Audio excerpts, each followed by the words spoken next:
All right, I'm gonna go have a cigarette. Wait for y'all to come in. I'm gonna do a TikTok real quick.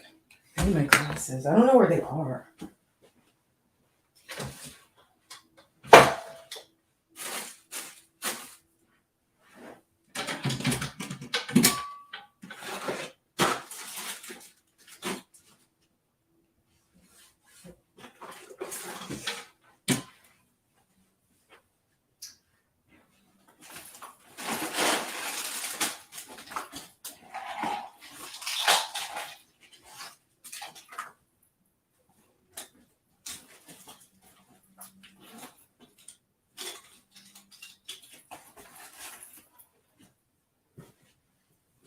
Hello, hello, hello.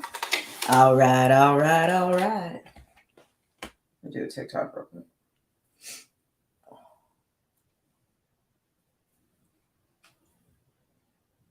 Yeah. That mascara be running. You think you get it all off and then the next day you sweat a little bit, you'll see it again. Okay. That looks terrible.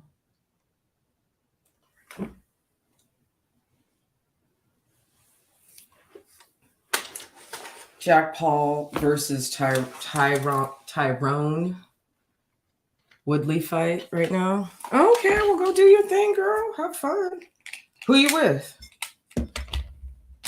Who you with right now?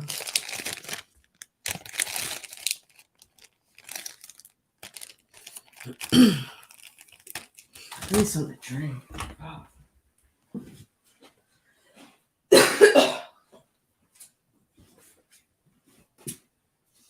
Jake. No, who are you with? Who's Jake? So there's Jake Paul in the fight, and then you're hanging out with Jake too?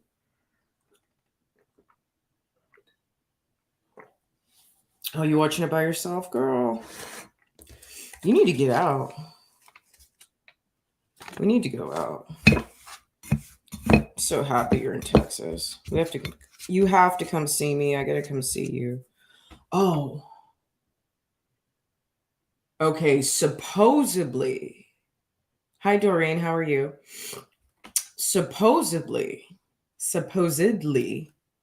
depending whether or not you speak Ebonics. Supposedly, there's supposed to be this like conservative Texas TikTokers private event, and I'm gonna go to it. So I'll pick you up. It's in fuck, he told me where it was. I forgot. I don't know. It's somewhere up by you.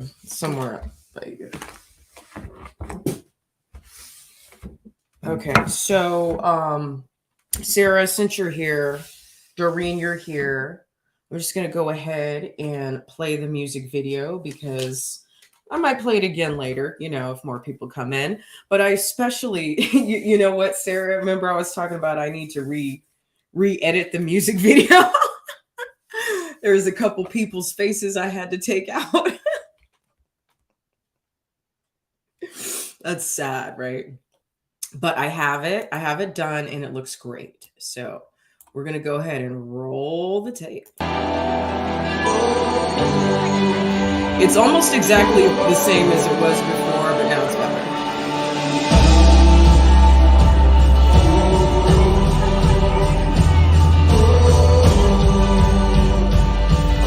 Joe Biggs can stay in until further notice. Remember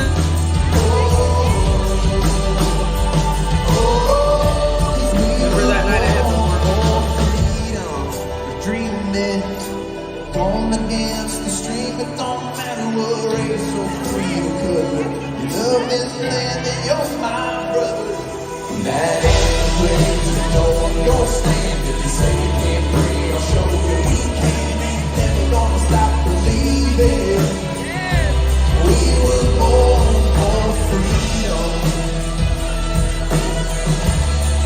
We're born for freedom.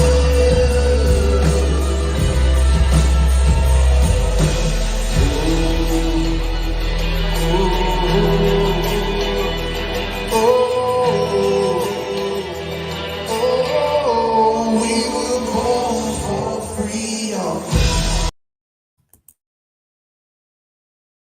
Yes. So it's almost exactly the same as it was before, but a couple pictures got switched around. And then I added that picture in DC. Remember, Sarah, when we went out and we had so much fun that night? That was the night I met Josh. But other than that, like, it was an amazing night. It was so fun. That's before it got ugly, you know. It was ugly already, but that's before it got really ugly. Oh, what a fucking journey, huh? Sometimes I wish I didn't do it at all.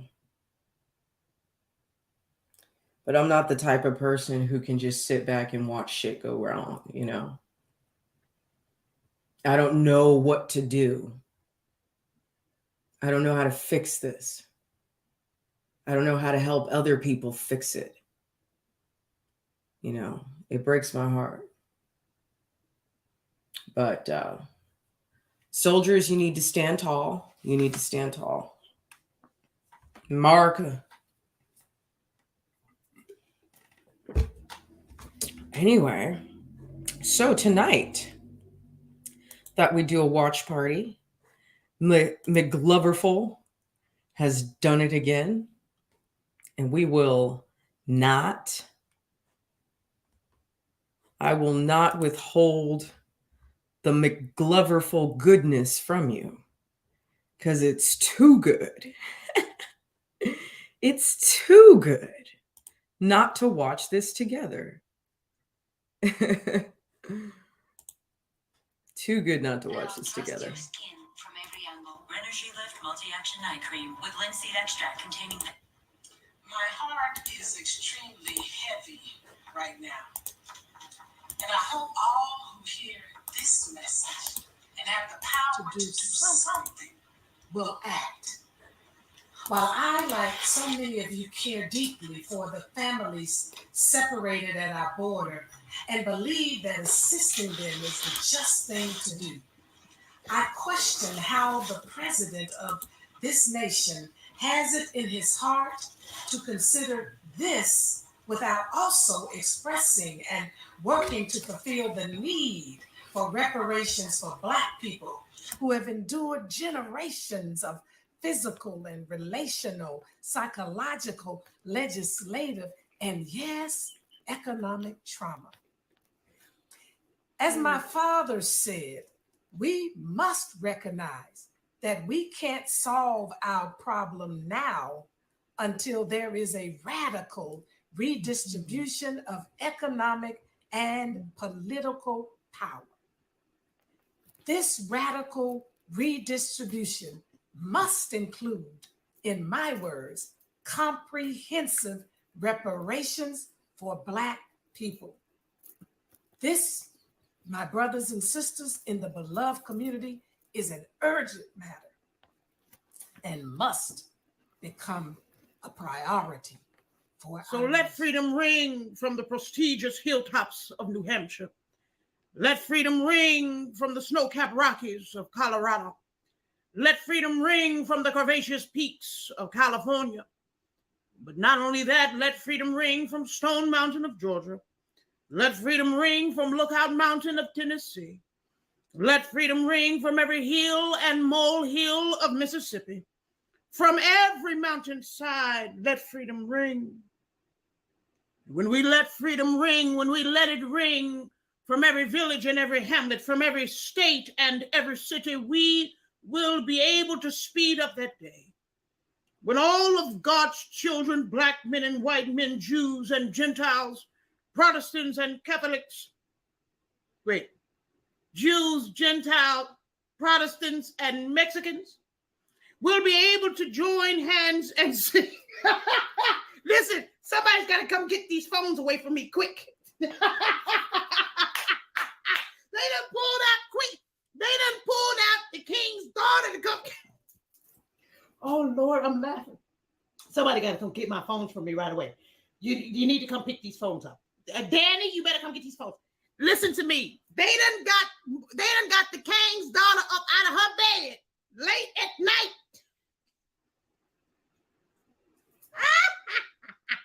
But I told you.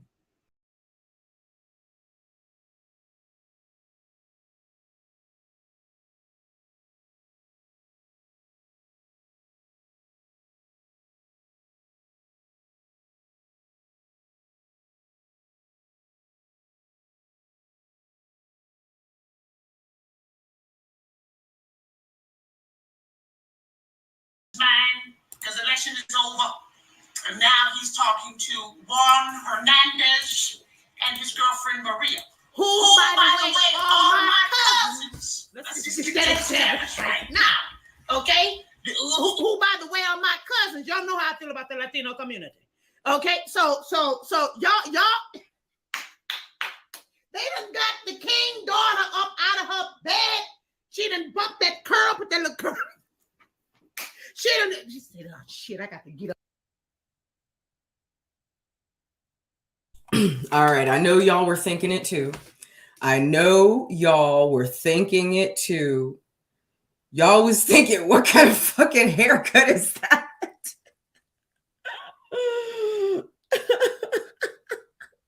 That's the first thing I noticed. It's like, this is what she did.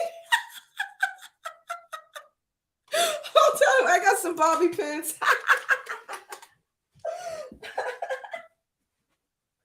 Hold up. We're gonna do this. We're going to show Dr. King. No, that's like terrible. Okay, we are going to show Dr. King's daughter or niece or whoever the fuck she is. We're going to show her some due respect. Okay, let me widen this out a little bit like she did, you know. Here, I'm going to just pump it down on one side. And then we're going to pump it down on the You guys are like, Ginny, you're losing your mind. Yeah, I am. Hold up. I'm going to go get me a glass of wine. I'm going to mellow out. This is the real me. This is, yeah, kind of.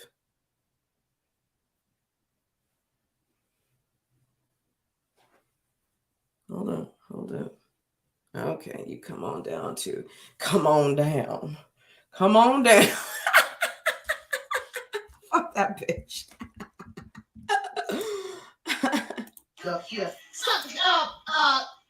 Beatrice, give me that curl out. Warm it up. I got to get on this thing and do this video. They trying to give away all our money. But I told you that was going to happen. I told you that was going to happen. You don't listen. See, this is why I tell a lot of people all over the world, sometimes you just have to wait. Just sit back and wait for a little while. Just sit back and wait. Let's go, Virginia.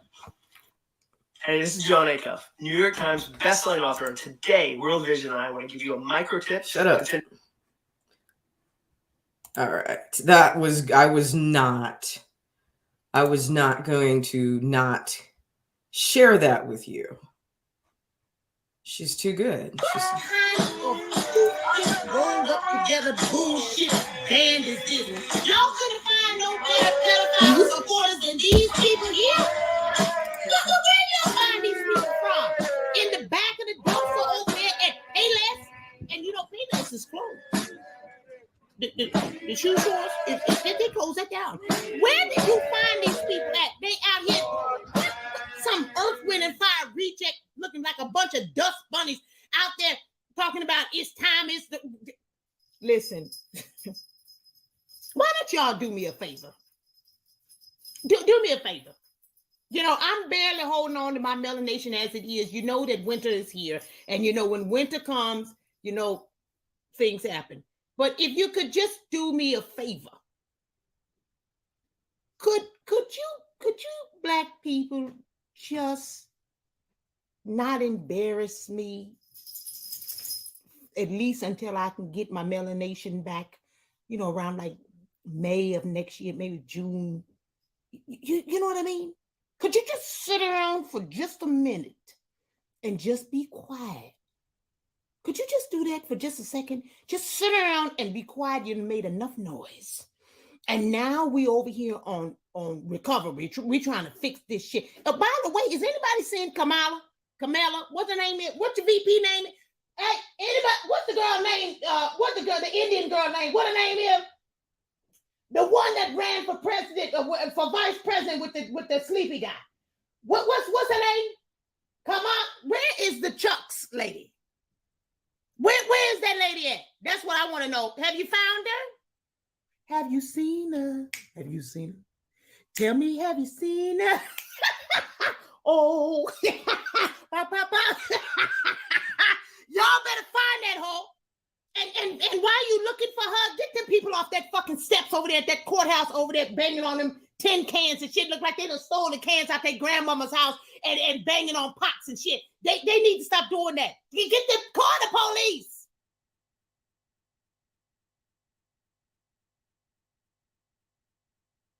She's too good. She's too good. President Biden yesterday with a one.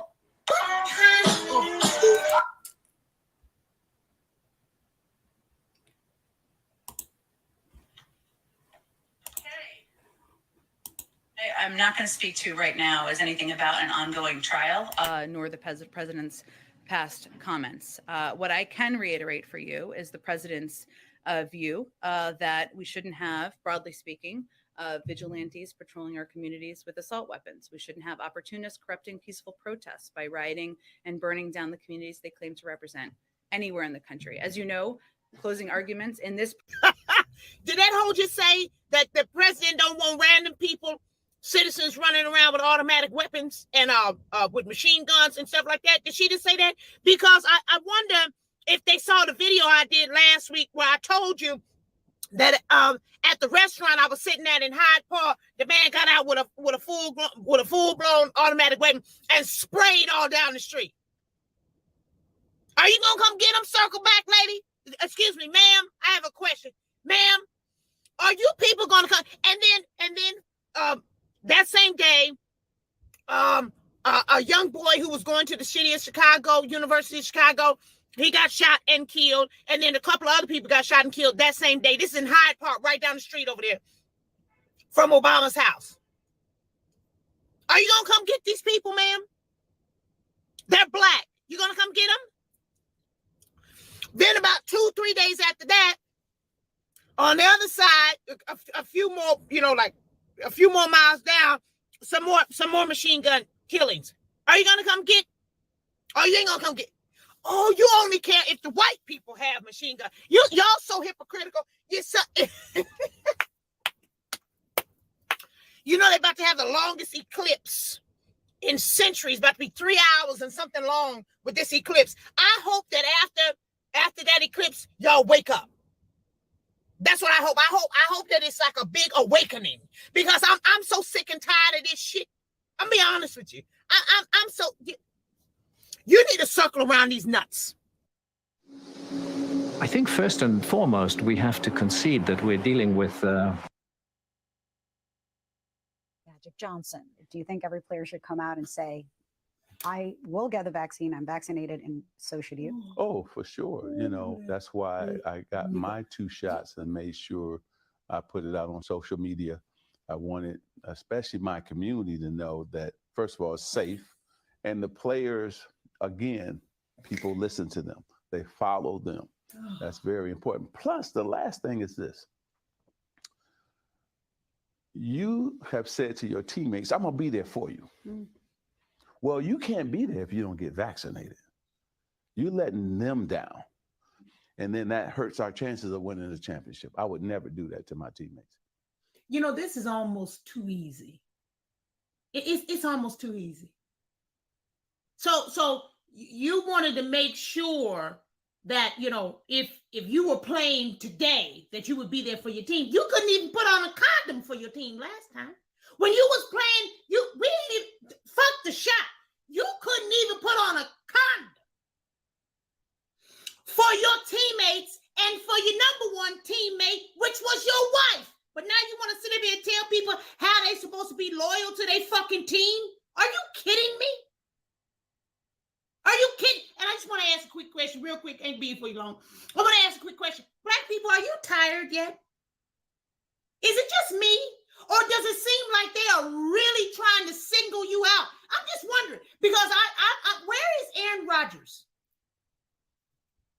and Brady and TJ Wyatt and Nicola, whatever his name is, and Duncan Robinson and all. Where are the rest of these people?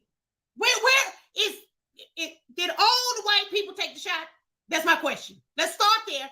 Did all the white people? Let's leave Magic alone for a second. While he was playing, they let your ass play in the NBA. You rubbing AIDS and shit all over people, skin to skin contact. We ain't gonna talk about that, okay? But I want to know: has all the white people in every sport, in every team playing sport, have they all taken it?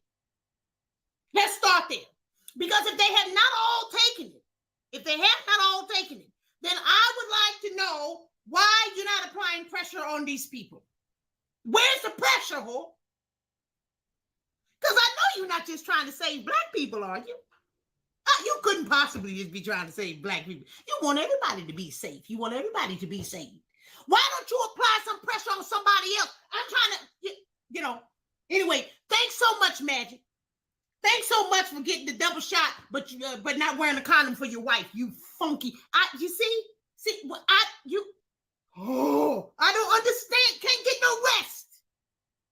I got to be running 4 and 5 miles at 3 o'clock in the morning. Fuck with y'all. This is sad.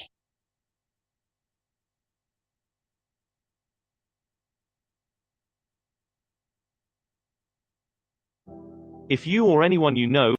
Magic Johnson, do you think?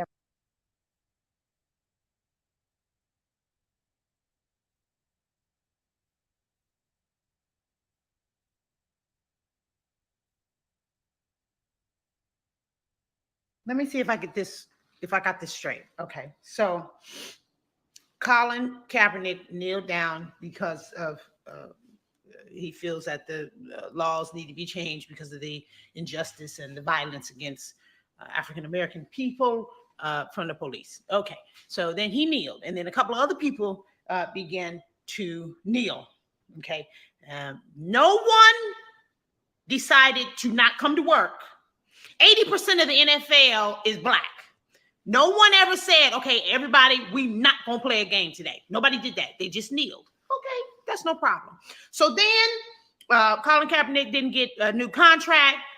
Some people say he was offered a contract, but he didn't take it, et cetera, et cetera. Some people say he's not that good of a player, but that's not the point. Bottom line is he's no longer in the NFL. We had the Super Bowl. Y'all went to the Super Bowl. You had parties. You spent money in Atlanta. You spent so much money, hookers got rich in Atlanta. Y'all went down there. You went to the party. You went to the game. You people have NFL cable, the cable channel, all this stuff. But when somebody wants to have a seat at the table, see, you people, you don't want to stop playing in the NFL. You won't start your own Negro League. When you had a Negro League, you decided to close out the Negro League just for one person, Jackie Robinson, to go play in the major leagues because you wanted to be equal so bad. So now Jay-Z has gone over there with his billionaire self to infiltrate the system of which you continue to be a part of. And you mad? I'm trying to, okay, wait, let me see. Okay, so he's trying to affect change because y'all won't stop, because the money's too good, because you got to take care of your family, because all these different reasons. You got more reasons, you got more excuses than a nigga going to jail. You people continuously complain. And then when somebody's trying to do something to make it better, you complain about that. And as far as the little girl that went to Barney's and then the people mistreated her badly, and then you want Jay-Z to stop his partnership with Barney's because the girl, she shouldn't have taken her tax money to go get a purse anyways.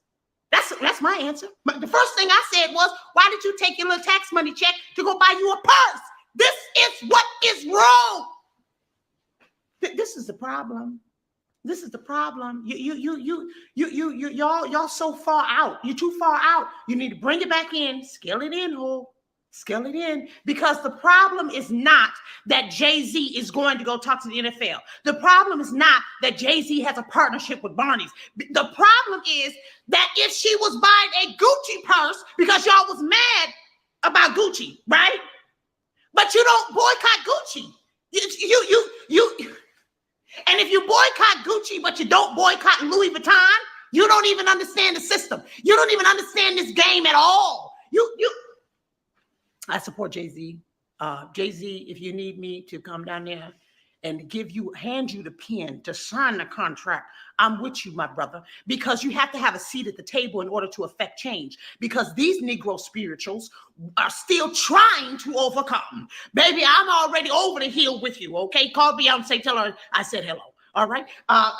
Whatever you need, because I'm not going to sit up here and play around with you Negroes. You're going to sit up here and talk about kneeling and he didn't kneel and da-da-da-da. Kneel for what? What? Hope y'all have a nice day. Happy Monday. I'm having a beautiful day. I got my clothes on and everything. I'm ready to go and affect some change on my own. And I'm going to have a good day today. And some people are going to get some phone calls from me today. Yeah. So we'll see about that. All right. Bye. Tampons gave me yeast infections for 15 years. 50% of my life, my vagina was out of commission. You know, I don't know why the Spirit of the Living God keeps giving me these things to tell y'all, but, you know, I have to do what I am supposed to do. So, you know, I see a lot of comments, not just on my page, mostly on other people's pages, actually. But when an authoritative person speaks to you about something,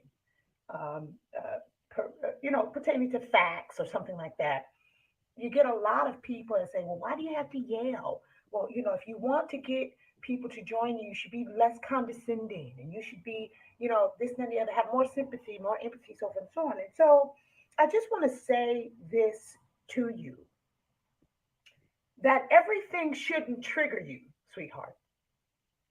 You know, it is your lack of emotional maturity that causes every single thing that somebody tells you. It triggers, you know, when your mom used to spank you, or when your dad used to spank you, or that one time that teacher, that mean teacher, she yelled at you, and so forth and so on. And so you're being triggered by every conversation that someone has. And as soon as you start, you know, it starts to touch a nerve that's connected to something that you have not taken care of by getting therapy, then you want to say that the other person is yelling at you.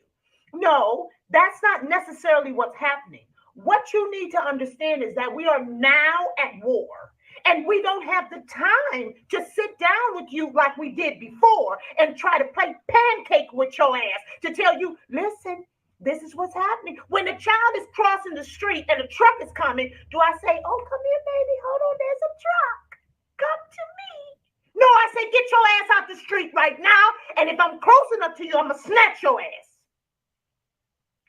That's what's happening. Nobody gives a shit about your emotional immaturity anymore. If you can't pull yourself up by your bootstraps and get on board with this shithole, then I don't know what else to tell you. You will be left behind. No one has the time for your triggers and shit. My strong suggestion to you is that you go get some therapy about what your mama did, and your daddy, and your teacher, and this and the pastor, and this and the other when you were a child, and you can't get over the shit because now we don't have time.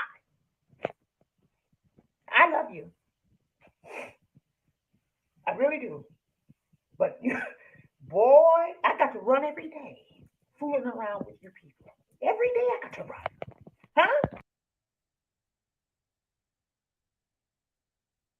So good. You guys want to take a break? Okay. So, let me put the mic closer. Okay. So, down at the bottom is the Cash App. Okay, for Zach is Innocent. So I just put that up here. Okay, you can also donate on defendzach.com. Okay, so guys, make sure you get your screenshots, because I had one donation today. I had 3 yesterday. So it's rolling. It's rolling.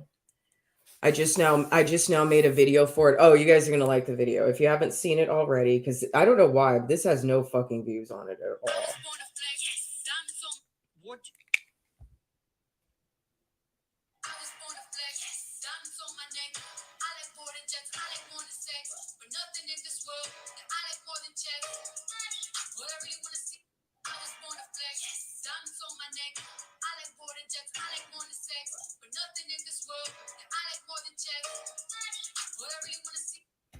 So,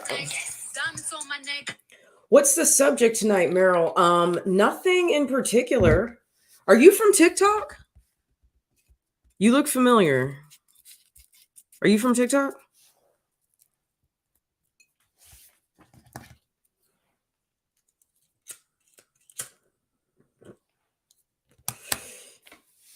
I usually roll blunts, but hey, Laura, how are you? Haven't seen you on here before. Welcome tonight. No, we don't have a subject. Yeah, we don't have a subject at all. This is just kind of a whatever stream. I was we were doing kind of a okay, cool, gotcha. So I was doing Megan is amazing. I love her. Yeah, so we were just kind of doing a little watch party because it takes me a couple of hours.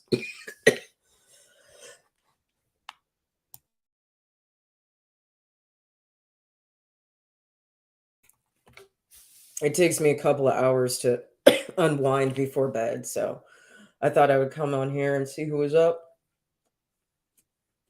I also have a music video, and I just finished re-editing it, and it looks all professional. It looks really cool, so I'll go ahead and play that for you and kind of give you an introduction to my political journey.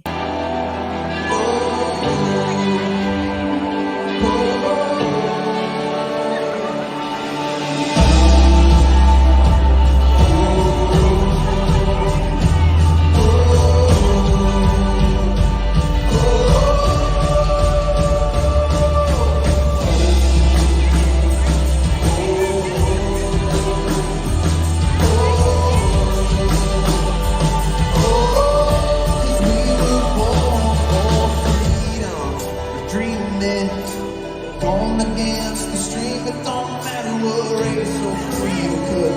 You love this land and you're my brother. That ain't the place to know your stand. If you say you can't breathe, I'll show you we can. Ain't never gonna stop believing. We were born for freedom. We're born for freedom.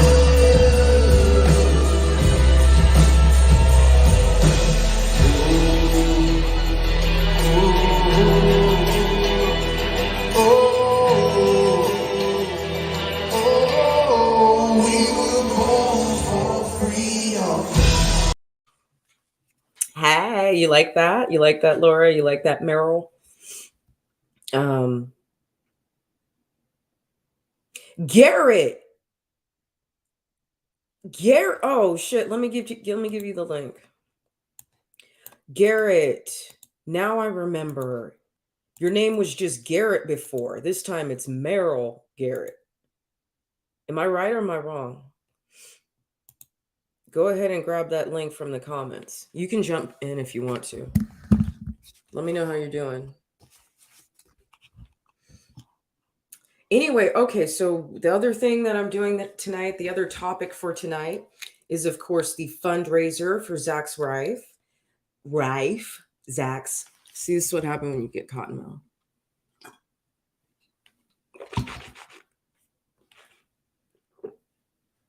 Got to moisturize the inside of your mouth, It'd be like that, hashtag pothead. So, yeah, we're doing a little fundraiser. So let me go ahead and show you the video. Actually, I can just put it up on the screen here. What am I doing? So how's the quality of the stream tonight? Videos. Okay.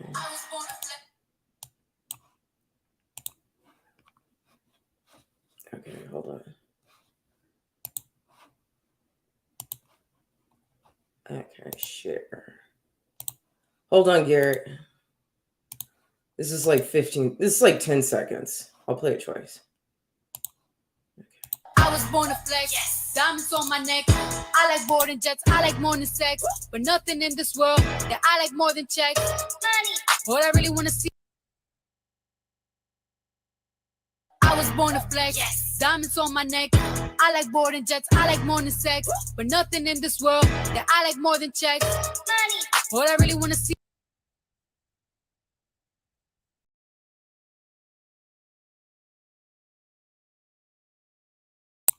I'm gonna tap you in, okay? You ready? All right. Tap, tap, tap in. What's going on, lady? Hi. I was just scrolling through YouTube. I just got home from work, so I just looking to see. I happen to see your live pop up in my notifications, so I figured I'd step on through. By the I way, keep hearing. it's 11:11, guys. 11:11. Anyway, go ahead. Yeah, I was trying to figure out. I see you talk about raise money for Zach. What's that situation? Because I'm not familiar with it. Oh, so Zach is a political prisoner. He's in a DC jail right now. The situation is really, really bad. And he's basically in there for allegedly walking into the Capitol. But, well, yeah, he did, but he didn't do anything. He didn't break anything. He didn't steal anything. Like, they didn't go crazy in there. He didn't fight no cops. Like, but because he's a chapter president of the one of the Proud Boy chapters, they picked him up, and it's just a bad situation. Like, he had a baby on the way, and he missed the birth of his baby. He's been in since, I think, March or May. He's been in since March, I think. Yeah, it's been a while since all those people who got arrested been incarcerated, and they're not treating them right. Yeah, and his I don't think his court date is until May of next year, so they're keeping his ass in there forever. I mean, he's a veteran. He's an ex-Marine. You know, this is not how you treat soldiers. So let me go ahead and bring it up for you. Okay. I actually have it queued up. Okay, so this is it.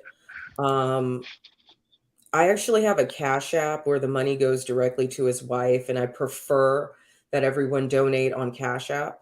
Okay. But I'll read this to you. So on March 17th, 2021, Zach Real was arrested by the federal government as being grossly overcharged with crimes related to the Capitol protest on January 6th. He had been granted pretrial release by a Philadelphia magistrate judge in March, but ordered to stay because the government wanted a DC judge to rule over his release. At hearing in June, he was denied bail, even though the judge said that he did favor release.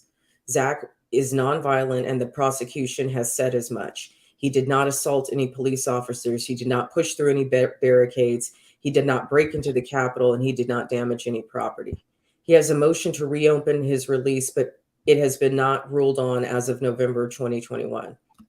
The prosecution has filed a motion to have him transferred to Washington, D.C. from Philadelphia for no reason other than to punish him while he awaits his trial, which holds a tentative date of May 18th, 2022, a date that is well over a speedy trial time.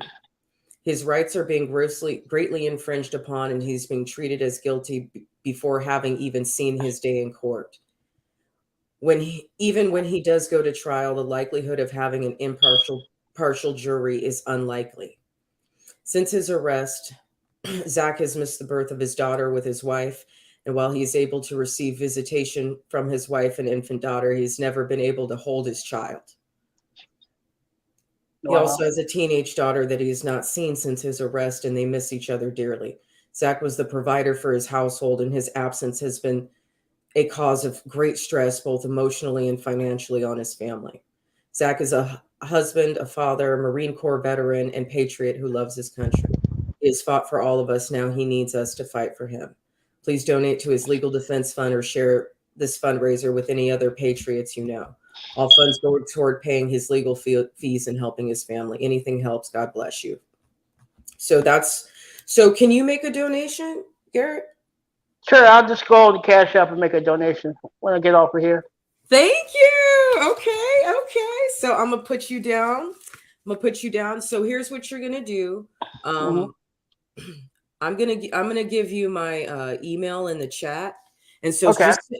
so just send me a screenshot. Okay. So Okay. here's my email. Okay, real quick. Shut up. I love TikTok. Oh yeah, TikTok is addictive. Yeah. I can't. I'm like ready to leave YouTube at this point. Like YouTube is like I'm getting around on TikTok. Let's just say I'm making my rounds. Right. You know, and I'm hanging. I'm playing on the big yard, and I'm hanging with the big kids. If you know what I mean. Yeah, I know what you mean. Not to brag or anything, but it's good. It's really good for me. It's really good for Red Pill Rage, and you know, it's just bringing people over here because. Did you get the? Oh, sorry. Did you get the email? I think I did. Okay, cool.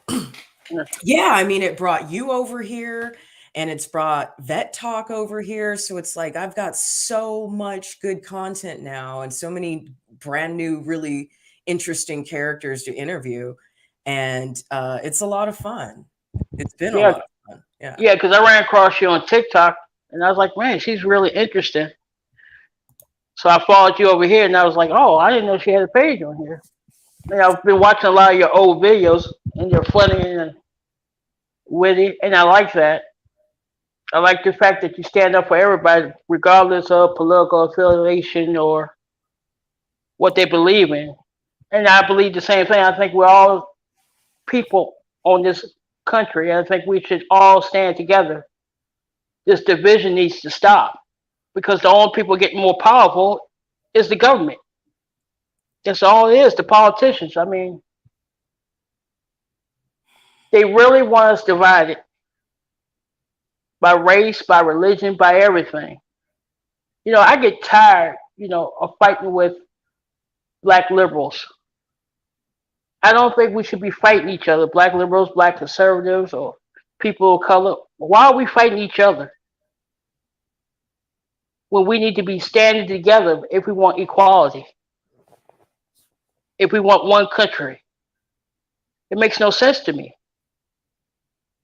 I mean, my dad raised me that there was no such thing as color. That's how my parents raised me. But like, you have to understand this shit. The way we were raised, it basically stopped after like 1998. Okay. So I'm going to have to, I personally disagree with you. Okay. Yes, the rich are getting richer, the poor are getting poorer. We're becoming a one world government. Okay. This shit is fucking scary. But my perspective is this. Ooh, this is like controversial. I don't think even though they are who we need to be fighting the man. You know what I mean? Right. The problem is we got too many cosigners. So you can't take out sometimes you have to take out all the pawns first. Yeah, I know what you're saying. That's we're at war. And I personally want to know who the fucking commie supporters are in my life, in my job, everywhere, in the news, in entertainment, in celebrities. I want to know who all the fucking commies are. I think we should be more divisive because we got even on this side. And I used to not say that, but the problem is we got too many fence riders. And we got too much of this. Yeah. You know what I mean? And if it's not outside of YouTube, ain't nobody doing anything. They're really not. And I am so disheartened, not just by the demoralization of America, but just by what I've seen on my patriotic journey and what it was, what it could have been. But it all fell apart. Everything fell apart. And so right now, even though I hate fighting with other patriots, which unfortunately happens on TikTok a lot, like I could not believe the amount of infighting on TikTok amongst conservatives. It's ridiculous. But anyway, I want to know who the snakes are, honestly. I want to know who the fuck the snakes are. I want to know what companies, what brands, what reporters. I want to know who's on whose payroll. I want to know everything. You know what I mean? And we can only reverse engineer that by listening very, very closely to their messages and challenging it, you know. But it's a fine line, because there are certain people in my life that if they knew, like, it's a wrap for me. Like, I'm gone. If the company that I work for knew what I was doing here on YouTube, I would see. I hide my life, you know. And None that's of unfortunate.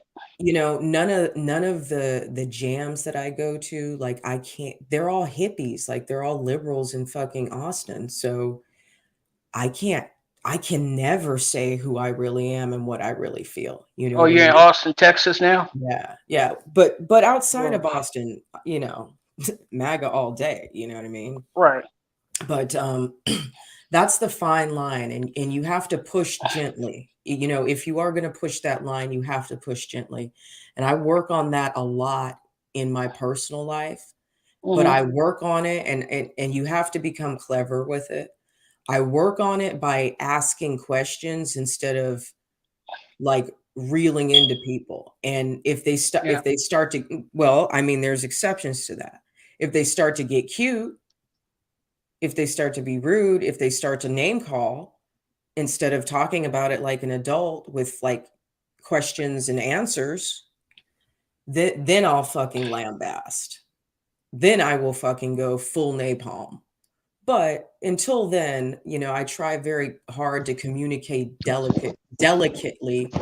But I also have found that when you're speaking to people in your personal life, it's it's really, really a fine line, like really a fine line. Like one of my best friends of like the last fucking 16 years, 15 years, one of my best friends. I've like gone to Guatemala with this girl, every, Hmm. birthday parties, vacations. I just saw her in Vegas back in like April. We stay in each other's lives one way or the other, you know. Right. We always see each other at least once a year or once every year and a half, and that's for the last 16 years. So, she's all like fucking blackety black, wokety woke. She's always been that way. And what had happened was she she brought up the fact that her dad got an ancestry DNA and found out her dad was half white. So she's 25% white. And I kind of saw it as an opportunity to get into the discussion that I wanted to have with her, because here's what happened last time I tried to talk politics with her. And I didn't bring it up, she did. So she's just like, I don't know how you can like support Trump and like blah blah blah blah blah blah blah blah blah. Right. So we're in Vegas and we're in the hotel room. She's not having a good day. Like she fuck man, like she didn't have no money. Like I kept giving her like 40 bucks, 40 bucks, 40 bucks. Like I don't Right. know how she survived it. Like the hotel room was garbage, like she was so pissed, right? Right. But we were hanging out, and I don't know if she was like maybe wanting to take it out on me or if she really wanted to know.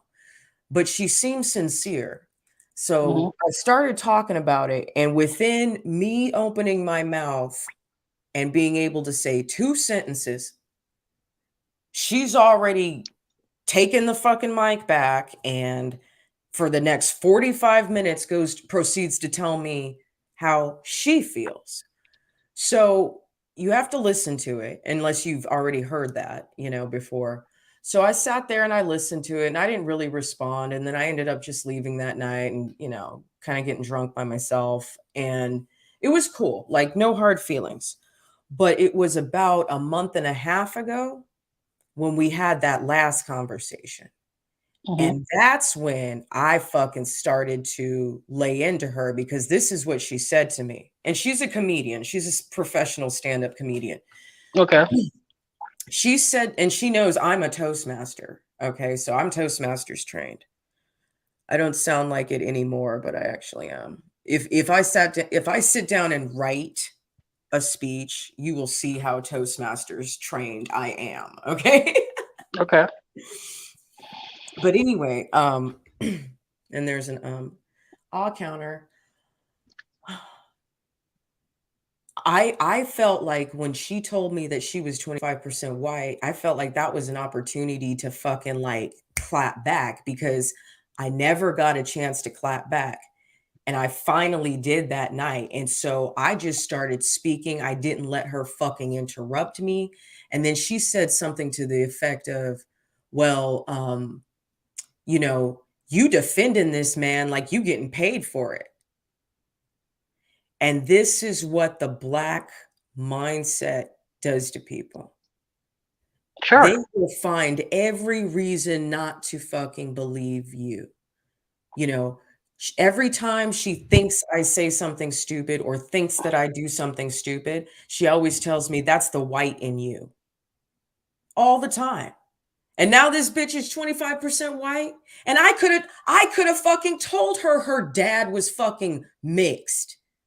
I could have told her that. I could look at her dad and tell her dad is mixed. You ain't fooling nobody. But it's a delicate fine line, and she got frustrated because she could not fucking answer any question that I threw at her. She didn't have no facts, no receipts, no nothing. And 99.9% of them are the same way. So again, it's that fine line between asking questions, but asking questions in a way that's giving them the facts and giving them the receipt and giving them the other point of view. So that's what you have to do, in your personal life. And it's a very delicate walk. And I already have a slick mouth, and I'm known for not having a filter. I know that.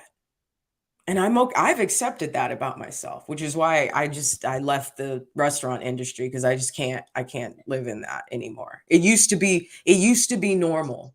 It used to be normal to be that way, but now it's not. So yeah, well, people always tell me all the time that you may be right, but your delivery is horrible because you sound like you're just degrading somebody or berating somebody. And I'm like, no, that's me. That's how I talk. When I'm giving out information or facts. So many times I get here that I'm being a pick-me. And I'm like, really, a pick-me? I'm like, I'm not the one going to the federal government begging for reparations. Megan McGregor talked about that tonight. Yeah, I'm like, you call Black conservatives or Black people who think different pick-me's, and you guys are the one begging the government for government assistance. You guys are the one begging for reparations. You guys are the ones who beg for affirmative action. I'm like, conservatives like me, all we want is to be able to start our own business, make our own money, live our own life, raise our own family the way we want to live it. And all we ask is for government is to leave us alone and protect our rights under the Constitution. That's it. We're not asking for nothing. It's you guys who are always asking for other people's money. So I don't understand the pick-me part. Right. Exactly. But you try to have a conversation with what I call the pro-Black activists or the blue check pro-Black activists who's got to look cool for not the Black people, but the white people who follow them and insult you when you try to have a conversation. Let's just take last night. I was on TikTok and I was trying to do this live with this guy who was pro-Black. and he was being very respectful. And we were having a conversation back and forth. So he would bring up a point, and I would bring up a counterpoint. Well, he would get mad because he couldn't wiggle his way around my point because he knew I was right. So mysteriously, he throws me off his live. Later, I found out he was a member of, that group on TikTok, The Fold. Mm-hmm. So, that group, I'm just done with them. All they do is preach is hate and racism and division. So I don't even really talk to him. If I knew he was a part of that group, I wouldn't even talk to him. Mm-hmm. But that happens every time I talk to a liberal, whether it be black, white, whatever. If I come and hit them with facts, they get mad, they call your name, and then they throw you off your live. So how do you talk to people who don't want to hear about facts? All they want to hear about is their feelings. That's the part where I like, you can't reach people like that. Well, you know what? Plan B, and I've done this before, is if they don't want to talk facts, especially about stuff going on in the world, here's where you can get them. Start talking about their mental health. Well, why do you need, USA, federal government sugar daddy? Do you work? Do we have a drug and alcohol problem? Like, just do it like that. That's how I and then by then they're really mad and they just leave. So yeah, they just get pissed off and really throw you off the live thing. But you have to plant the seeds. And if someone had told me in 2015 that I would end up being on the Maga train, I never would have believed you. But people planted seeds, and I half of it was trying to figure myself out and trying to figure out my personality disorder and all the personality disorders of everyone around me and the personality disorders of my family. And then I began to see the parallel of abuse between, the way Democrats run their cities and the way sometimes your parents will run your home, or, situations at work or whatever it is, bullying. Well, so I could say, go ahead. No, I could say when I was growing up, I grew up in a 2-parent home. My dad always came home from work. So when I went to school, a lot of kids would pick on me and bully me and my brother and my sister because we actually knew who our father was. We actually saw him every day and spent time with him on the weekend. So they would get upset with us. And we didn't understand, is dad not supposed to come home? Mm-hmm. Because so many of my friends that went to school with me were in single parent homes. And I didn't understand at the time why they were so upset at us. And they were mad. My mother always explained they were mad because your father is here and he's providing for us. And a lot of the women that are single mothers would really get frustrated, especially with the boys they're raising, and would take it out on them. And then they would develop psychological problems later on when they grew up, and they'd be so angry. And I didn't understand that, but it's like, I was vilified because I grew up in a 2-parent home, and I didn't think that was fair. That wasn't my fault. You can't get mad at me because my dad and my mom were traditional and did the right thing. Mm-hmm. That's why I don't look at other people's situations, whether they grew up in a single-parent home or they didn't. I try to understand everybody's situation, the way they act. And I mean, I can understand why they're angry, but you shouldn't take it out on me because I grew up in a 2-parent home. And I was able to have nice things growing up. That's how I feel. And it was just hard being bullied because you like to read. Mm-hmm. I'm a book nerd. I love reading books. During lunchtime, I would run to the school library, and read a book. Let's say eat lunch with everybody, because naturally I'm an introvert. I don't like to be around a lot of people. But I knew early in my life that I had conservative values because of what my parents taught me and showed me. So I was always conservative. I mean, think about it. You're like an 8, 9-year-old black kid in a black neighborhood and you're saying Ronald Reagan is your favorite president. That didn't sit too well with a lot of people. And I got trash for it, not only just by kids. You would be shocked to see how some of the teachers would react to me when they knew what I believed in. So I ended up like you, having to hide what I truly believe just to fit in. And I don't think you should ever have to hide what you truly believe in. You should be able to free to express yourself. But being a conservative and being black, you just can't do that. Now it's getting better. But like you said, back in 2016, if you told me I was going to vote for Trump, I would have laughed at you.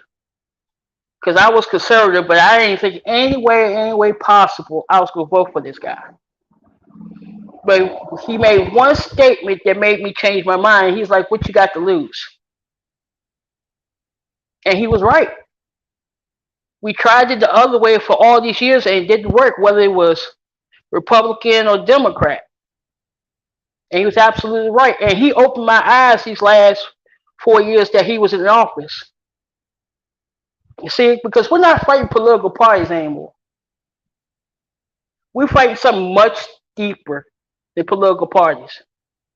And people need to understand there's an ancient evil here that's trying to take over. It's no longer about Republican, Libertarian, Progressive, Democrat. This is about good versus evil. Okay? If that side wins, all of us who believe how we believe, we will become persecuted. We will be put in concentration camps, just like they do in China. Not me. I will kill myself. I am not going to jail. No. If the feds come knock at that door, I got a fucking 9mm right there. And I'm with you. I got my Glock and I got my shotgun. I would rather die than fall under tyranny. Oh yeah. Oh yeah. But y'all ain't they I'm not gonna do it. They're not gonna execute me. And what they're doing is this is political torture. This is an infringement upon his rights, and it's all because he's a Proud Boy. It's all because he fits the narrative. It's all because he's white. This man would die for me. He would die for me. I promise you that. Every Proud Boy that I've ever walked with would die for me. And this is how he gets treated? And he's a Marine? And he's never been in trouble? Fuck that. I mean, I just, it breaks my heart. So please, yeah, please make that donation and send me the screenshot. Okay, so you know what I've never done before? How much time you got? I got a little time. What's up? Okay. You know what I've never done before on my channel, and I've always wanted to do it? What's that? Is like look through Revelation. Okay. I'm scared to, but I haven't read the Bible in, I don't know. Been a while? 15 years, maybe. Oh, okay. Yeah, I haven't really read the Bible in a long time. I haven't had a Bible. I haven't owned a Bible in a long time. So I'm trying to look over here and see what's going on with it. You know what I mean? Because what scares me, and I said this on TikTok this morning in my live, what scares me is not that I believe in the Bible. It's just that everything I learned in church growing up is like true. So it's coming true. So that's what freaks me out. I told him the same thing. I said, you can mark the Bible all you want, but everything that's in the Bible so far has come to pass or is coming true. Do you know any scriptures in Revelation we can look at? Ugh. I'm like you, I haven't read the Bible in so long, which is terrible.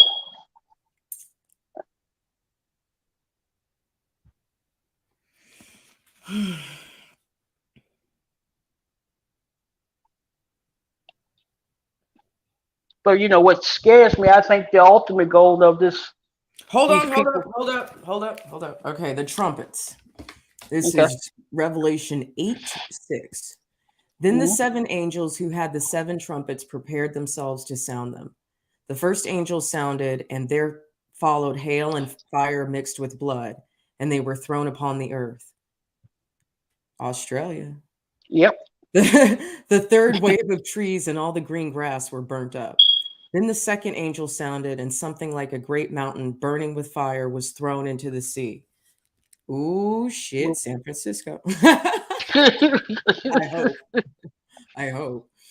Well, really, the fires were in like Sonoma County and Marin County and stuff. But anyway, a third of the sea became blood. A third of the living creatures in the sea died, and a third of the ships were destroyed.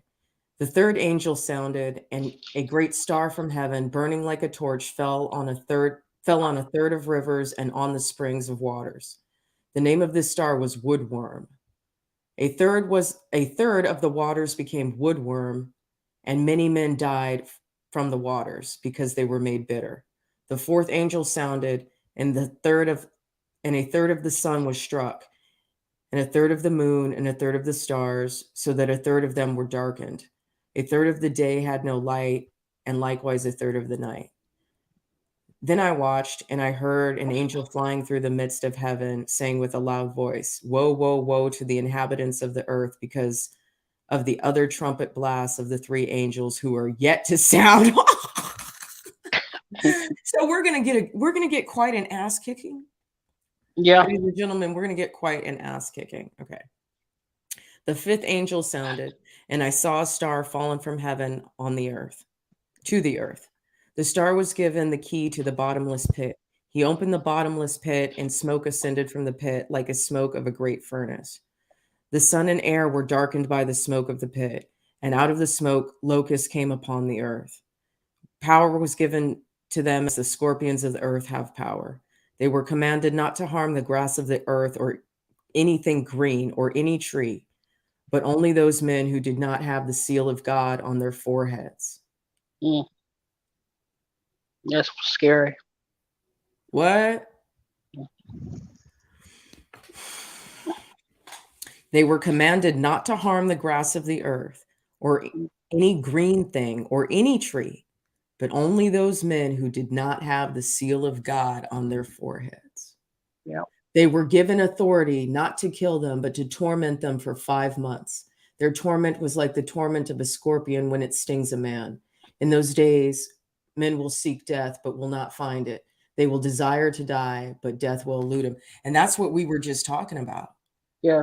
That's what we were just talking about. I said, you know, me and the Glock over here will just, you know, have a little goodbye.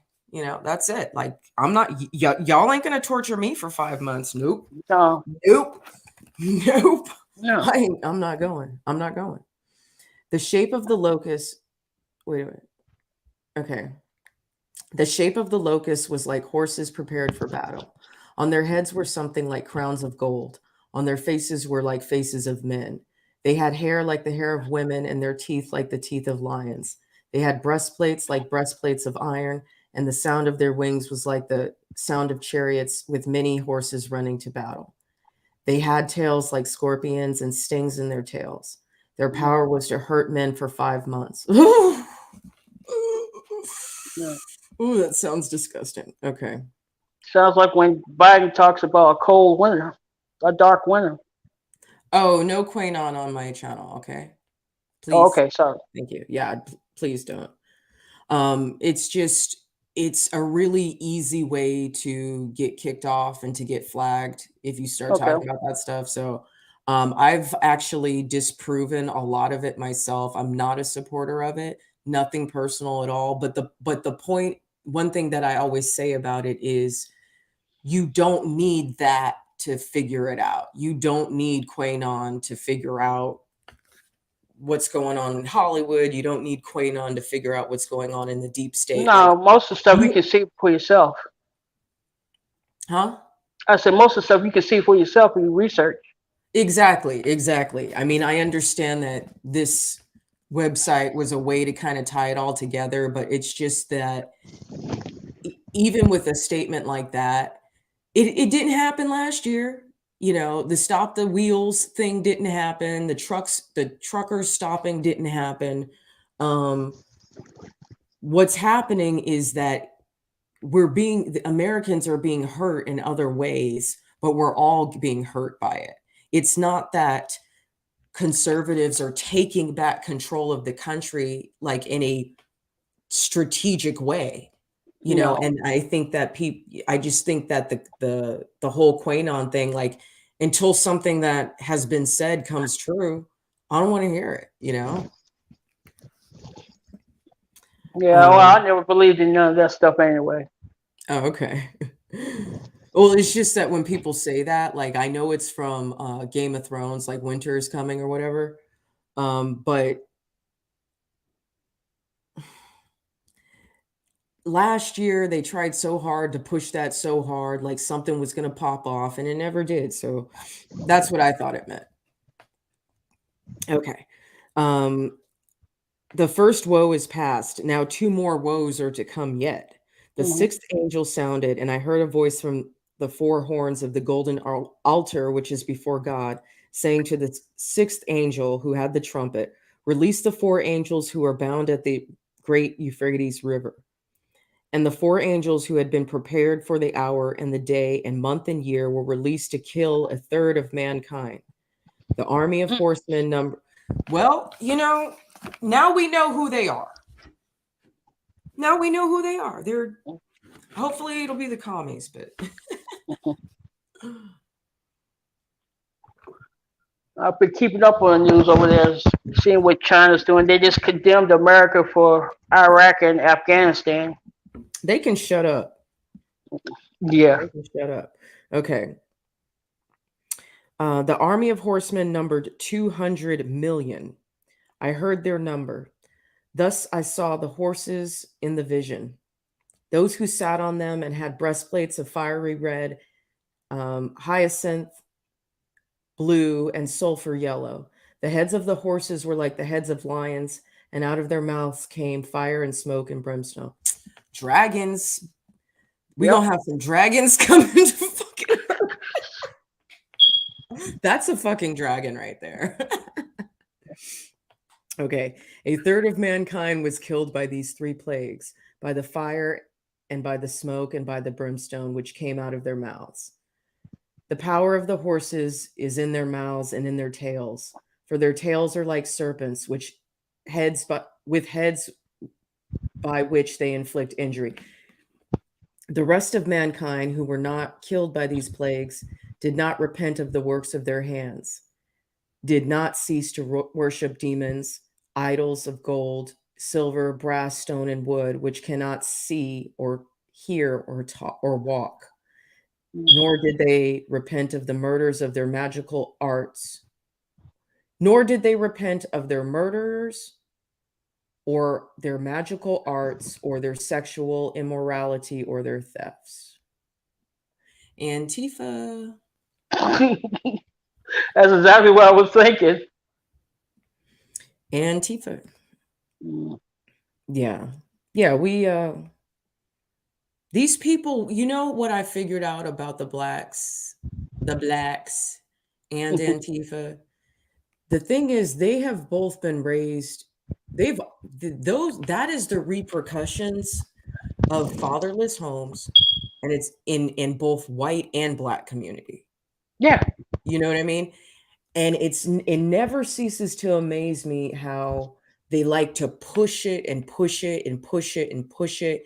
And then we've got the LGBTQ agenda just pushing it and pushing it and pushing it. Everyone's just pushing the line, pushing the line, pushing the line, pushing the line. These truly, like I said, these are the pawns here. These truly are this group of people. These people have no respect for life. No. They want to be as sexually degenerate as possible. They want your children to be as sexually degenerate as possible. They don't care about murderers, because if they really did care, there would be a whole lot more self-regulation in these communities, right? Yeah. They're not going to repent. Those are the ones who are going to be stubborn to the fucking end. And that's how I see. That's why I say these people are my enemy. You know, this is literally communist demoralization right here, chapter 9, verse 20 through 21. This is literally the demoralization of America right here. Well, they've been doing this probably since the 50s or 60s. Tried to infiltrate with communism. I don't know if you ever read Manning Johnson. I already Manning got it. Yeah. Actually, it's been going on since the 20s. Yeah. Because that's when he said he started his career in basically, you know, being a fucking terrorist against his own country, you know. And these people are terrorists to me. These people They are. Yeah, they are. They're nothing more than terrorists. When I see Antifa, when I see BLM, they're terrorists to me, and I address them as so. You can't tell me. You can't tell me somebody who wants to bring the government down are not terrorists. Exactly. I don't know if I can read anymore. It's like juicy though. It's so good though. Ooh, the 7 bowls of God's wrath. Let's read that. Yeah. See, this is what happens when you have a morbid curiosity about things in life, like I do. It's pretty sick. But you know, I don't watch ID channel anymore, so this is as close as I'm gonna get. I watched ID channel, First 48. Any show like that, any documentary about murder, kidnapping, torture, rape, fucking fights, like gang activity. I used to watch Gangland all the time. Gang activity. I watch Gangland. Oh my God, especially that type of shit. Any kind of like Russian mafia type shit, I'll watch it, you know? Yeah. Any kind of Japanese Yakuza, I'll watch it. You know? Now that was the one I used to watch. Anything that had anything to do with the Yakuza, I would watch. I don't know why, but it interests me so much. But now, I mean, I still watch the gangster shit. I can still watch like spy shit and action movies, but I can't watch the documentaries about like sick, twisted shit. You know, like, oh my God. It was so bad with me watching First 48 that I started to memorize the names of the detectives and the sergeants that were on the fucking show. Fun fact: one of the detectives from the First 48 in Memphis, she's actually investigating the Young Dolph murder. The who murder? Young Dolph, the rapper. Oh, I don't know who that is. Well, he was a rapper in Memphis, Tennessee. He went back and got killed in a donut shop where he was giving away turkeys. What the fuck? To the community. Now, that's a sad thing. But she used to be on First 48, and she's doing the case. Wow. Good. Wow. You want to read a little more of this morbid? I'm excited. I like hearing about stuff like this. I know. I feel like, oh, this is like reading like The Hobbit or some shit right now. Yeah. Oh, what's up, Keto Country? How are you? I be watching your videos. Got that big dick energy. You silly. I know. All right. Hold on. Let me get some water.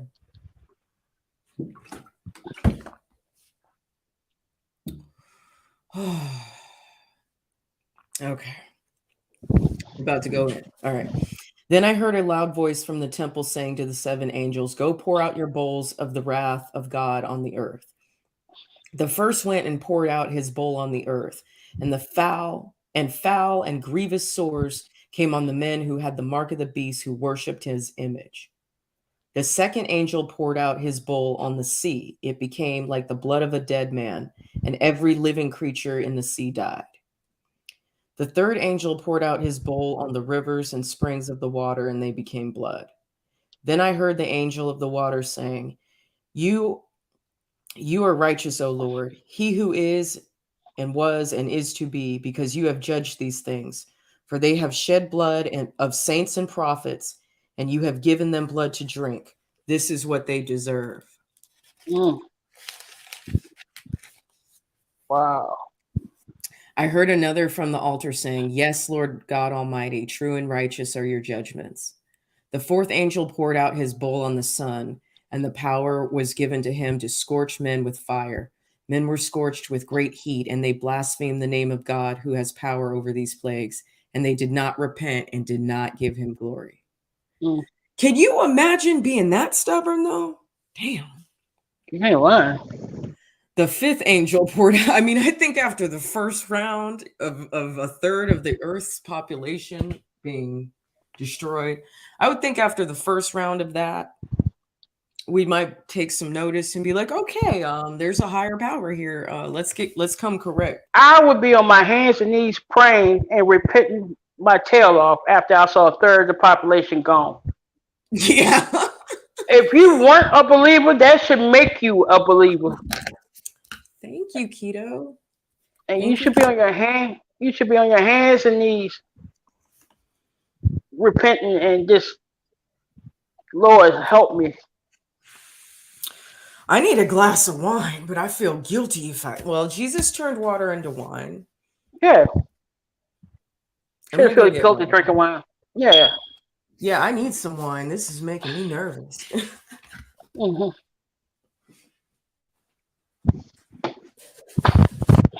I'm gonna use the bathroom while you're gone. Okay.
Hey guys, I'm back.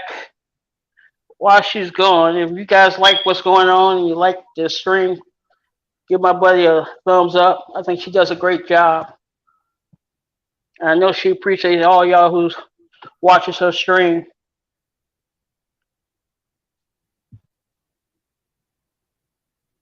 Like I said, I've seen her on TikTok and I've been a fan ever since. You don't find too many conservative women anymore on social media platforms. They usually get blocked. To people watching your stream. To people watching your stream. Oh, okay. Yeah. All right. I was just telling them to hit that like button. Oh, thank you.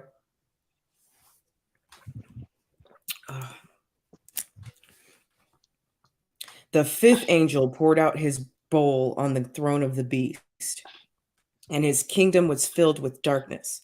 They gnawed on their tongues because of the anguish and blasphemed the God of heaven because their pains and sores, and did not repent of their deeds.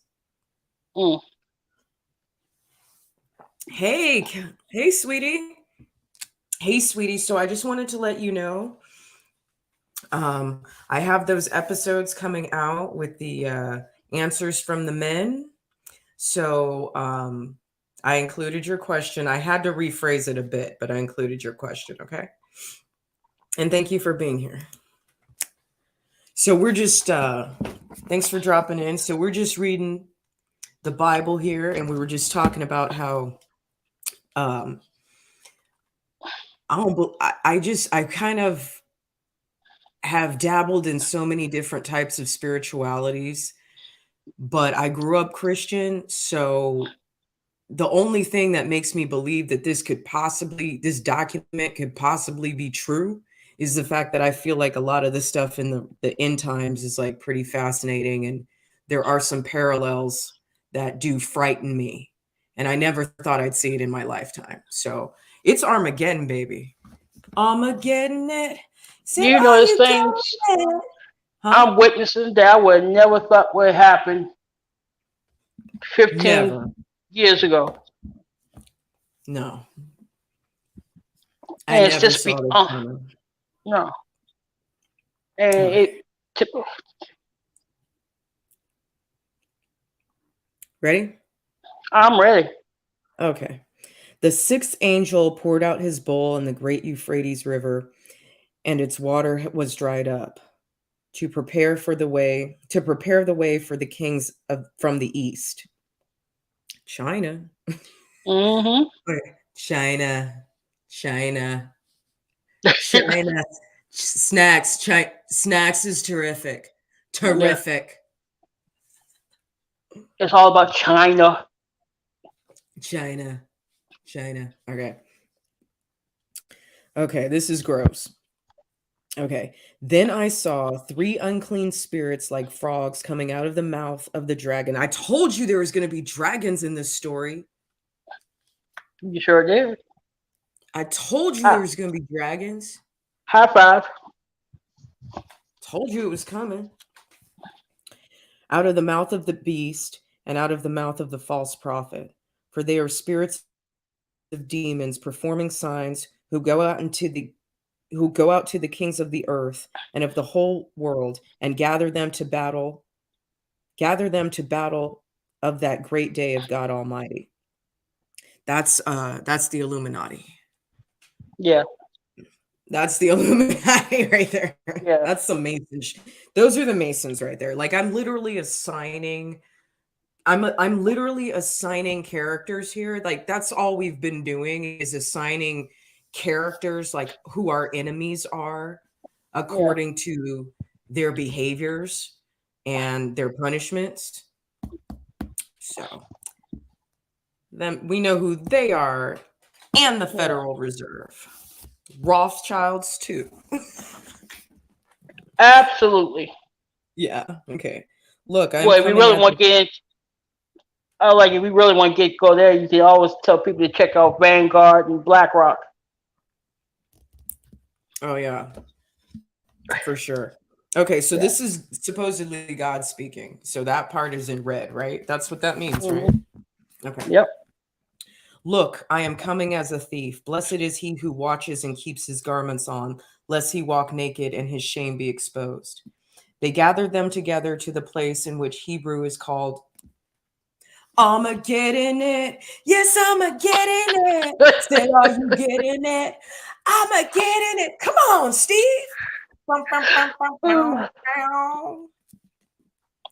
Is it wrong that we're having fun when the end of days are coming? We got God, we got angels, we got dragons, we got Def Leopard up in my live right now. We got Sangria, we got Jenny, we got Garrett. This is the best live right now, like right here, right now. That's what I'm talking about. Are you getting it? Yes, I'm getting it. All right. The seventh angel poured out his bowl into the air, and a loud voice came out of the temple of heaven from the throne saying, "It is done." And there were noises and thundering and lightning and great earthquakes, such a mighty and great earthquake as had never occurred since men were on earth. Ooh, so that's got to be like a 50 on the Richter scale. Like that's going to be like floating. That's the San Andreas fault, and it's going to float California into the sea. Well, I wouldn't mind if California broke off. I wouldn't Yeah, either, but we just got to make sure it doesn't take like any fragments of Mexico with it, which you probably will. So you know what? Fuck them. They can go too. Whatever. I had to go out to I had to go out to California a couple of weeks ago for business. When I came back, I said, finally, I'm back home in America. Because California is just like, wow. Yeah, I grew up there. It's fucking horrible. I lived there until I lived in California, Northern and Southern California, um, until I was like 34. I Okay. never left the state. Okay. All right, next. Okay. The great city was divided into 3 parts, and the cities fell of the nations fell. Babylon the Great was remembered before God to give to her the cup of wine of the fierceness of his wrath. Every island fled away, and the mountains were not found. Great hail, about the weight of 100 pounds, fell from heaven upon man. Men blasphemed God because of the plague of the hail, because that plague was so severe. The great harlot and the beast.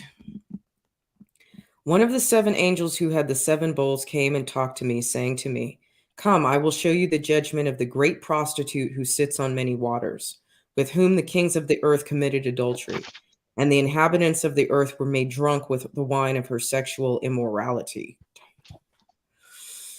Well, who's Sound that? like Kamala, What sound like character is that Kamala going to be? Harris. You think it's Kamala? She would fit that perfectly. But we have to think of something more global. Like I'm thinking this represents feminism, because it says the inhabitants of the earth were made drunk with the wine of her sexual immorality. And the problem with promiscuity happens in other countries. The problem with abortion happens in other countries. The problem with hookup culture happens in other countries. The problem Yeah. with the gay agenda happens in other countries. It's happening in Africa. It's happening in Europe, of course. You already know that. But it's happening in Africa now. And what's funny is that I used to follow this guy who did a lot of research about that, and he was saying how, as black people have conservative values, and therefore Africa was kind of like the last stand against the LGBT agenda in the world, because so many other cultures are becoming more acceptant of it. You know what I mean? Yeah. And to some degree, Muslim countries as well.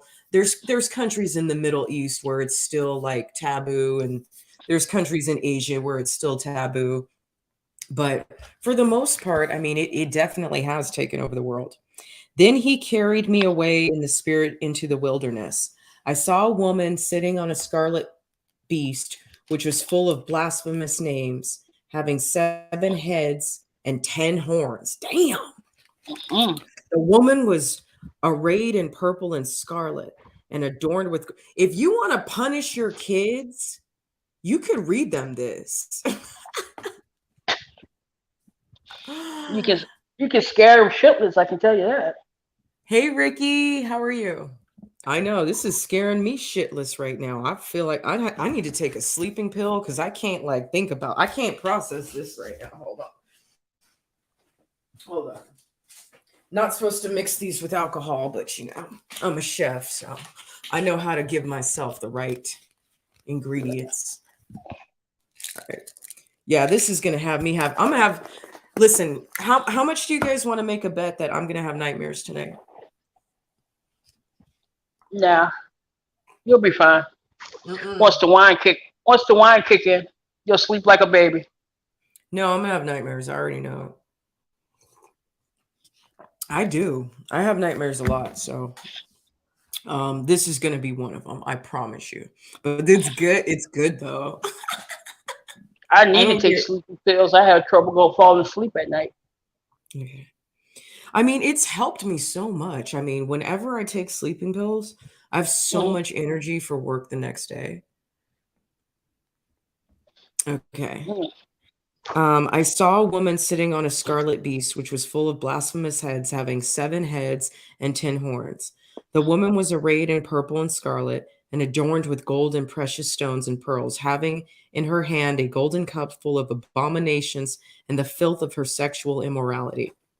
On her forehead, a name was written: Mystery, Babylon the Great, the mother of prostitutes and of the abominations of the earth.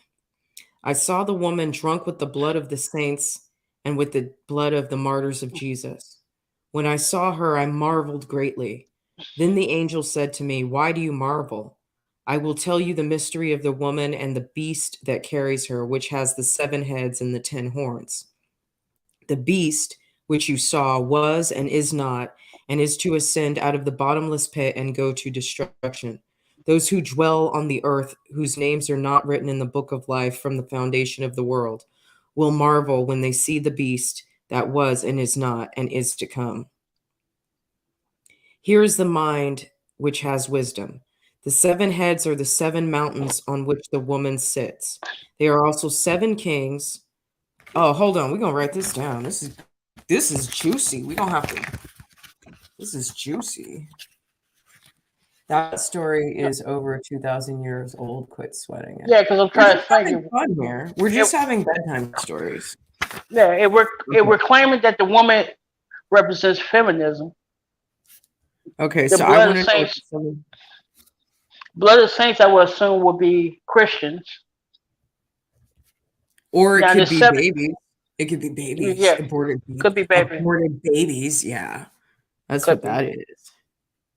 Now, the We're just 7-headed having fun. We're monster. just doing like a casting call in the Bible of like stuff that's going on that we think is evil.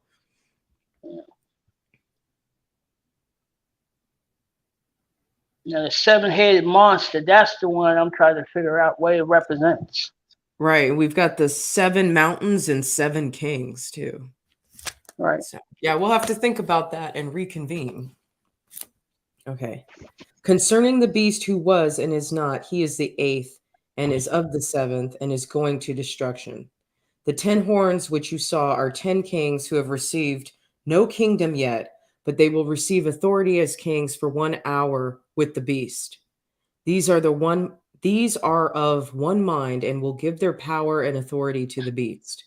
These will wage war with the Lamb, but the Lamb will overcome them, for he is Lord of lords and King of kings.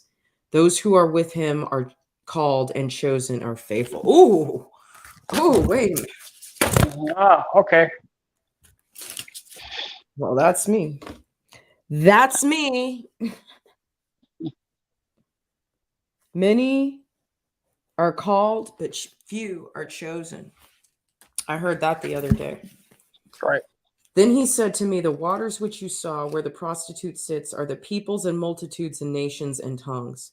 These 10 horns and the beast which you saw will hate the prostitute, and they will make her desolate and naked and devour her flesh and burn her with fire. For God has put in their hearts to fulfill his will and be of one mind and give their kingdom to the beast until the words of God are fulfilled. The woman who you saw is that great city which reigns over the kings of the earth. Okay, so basically, you know, people got receipts on. The prostitute has receipts on everybody. But you know what I was thinking? I was kind of having that like Cersei moment in Game of Thrones where she's like walking the walk of shame and people are like spitting on her and throwing shit on her and she's butt naked. It's all fucked up. But I mean, that's what's going to have to happen. And you know what's funny is that our culture is so sexually immoral that I'm starting to see the pendulum swing the other way, where there is a resistance to hookup culture. There is a resistance to pornography. There's a resistance to premarital sex, and it's very small, but I'm starting to see it. And I think it's really cool. And I'm really proud of of people who are young people who are intelligent enough to understand that when you soul tie with somebody, you have no idea what you are in for. I wish that more young people could think about that. You know, I wish I could, if I could take back every single partner I've ever had, I would, because I'm almost 40 and I'm single. What have I gotten out of it? But the greater question is, what did they get out of me? You know, what did they take from me? So that whole soul tie thing, like once I started studying that, and I don't believe in any of that shit. I don't. I do not believe in that. I have resisted the idea of soul ties for a long time. But now I understand it. Now I understand it. And it's a motherfucker. You have to be so careful. And I'm not an advocate for celibacy because I don't think it's realistic in this culture. But I want to be as anti promiscuity and anti hookup as possible. If that's something that I can give to the world, I want to be able to say that that's my message. Like, and I'm not even a hoe by today's standard. I'm a hoe by like 90s standards. I'm not a hoe by today's standards when, you know, you can basically dial someone up on your phone and people feel comfortable having sex with complete strangers, but yet can't even talk to each other at a birthday party. You know, something's wrong with the social skills. It took more work back then to spread your legs for somebody. You know what I mean? Yeah. And you know, I think a lot of guys are starting to realize that, do you really want to be with somebody that hooks up with you on the first night? I'm telling you. You don't know what kind of drug addict they are. What anybody can be charming for 6 hours. I remember this one time I had and this is not that long ago. No, it's maybe a year ago. No, over a year ago. I don't know. But I had met this patriot dude on the road, and it is a crazy story how we both ended up in the hotel together. Okay. I'm not going to get into that story. Okay. But the guy was a perfect gentleman, didn't do anything, didn't push up anything, like didn't do anything. Like he was so cool. We had a great night, like, and nothing, and no, there was no sex at all. No blowjobs, no hand jobs, none of that. Okay. I end up hanging out with him the next day, and I saw the way that he was acting around his friends. I was like, this dude's a fucking idiot. Like, and it was like all the attraction that we had felt the night before was completely out the window for me. So when I hear about people having sex the worst, like on the first date, I'm just like, I don't even feel comfortable having sex with somebody on like the fucking 10th date. You know what I mean? Like I need a long time to fall in love. It's few and far between for me to have that immediate fucking love at first sight type of feeling for somebody. It's few and far between. Okay. But this is like, it's funny that you should bring that up because I actually interviewed one of the men that is a supporter of his channel. And he said that one of my questions for the men's interview was, how many dates do you expect before sex? And I'm thinking to myself, who's real Greg Kelly? Do I know you? Okay. Send me your info. Okay. All my socials are in the description box. So, okay, so check this out. So I ask him this and he says, well, I expect sex the first night. And so here's what I asked him. I said, okay, I'm not here to debate you, but I just need you to think about something for a second.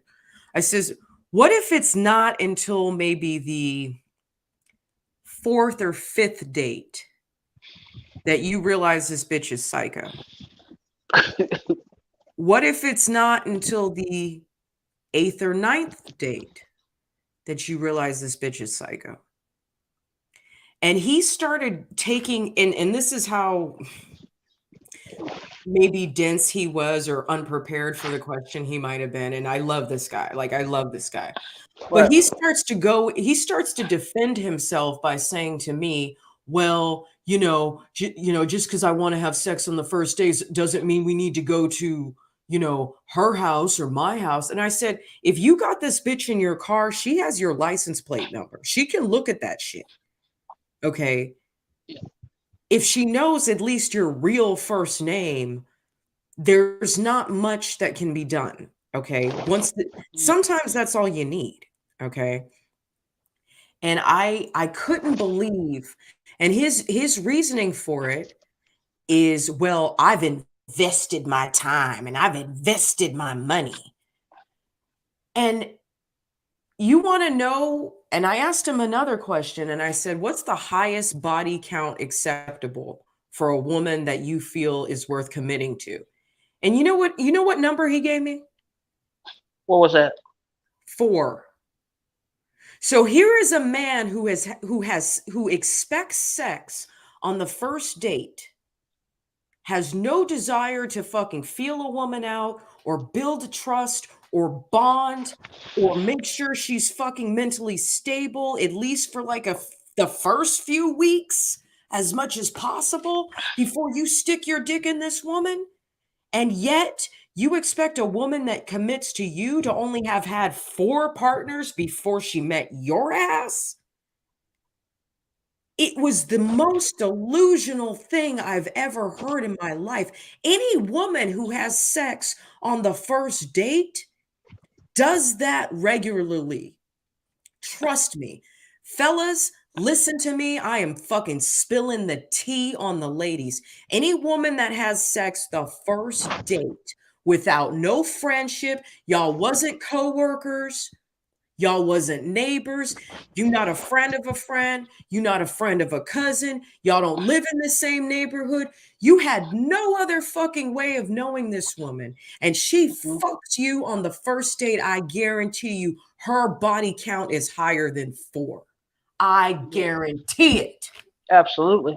I guarantee it.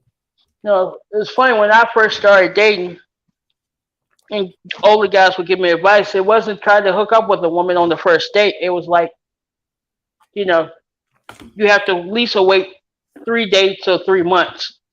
Now, if something didn't happen within that time frame, then you move on to the next woman. But you didn't immediately want to hook up with a woman on the first date because you didn't think that much of her. You probably wouldn't even call her the next day if she hooked up with you on the first date, because you're thinking the same way you just said. If she slept with you, she's probably done that a whole lot on the first date with a whole lot of other men. So I don't. When I take a woman out, I don't expect anything on the first date. First of all, I asked her to go out with me, so if she accepts that, I feel like it's my responsibility to take her out and have a good time.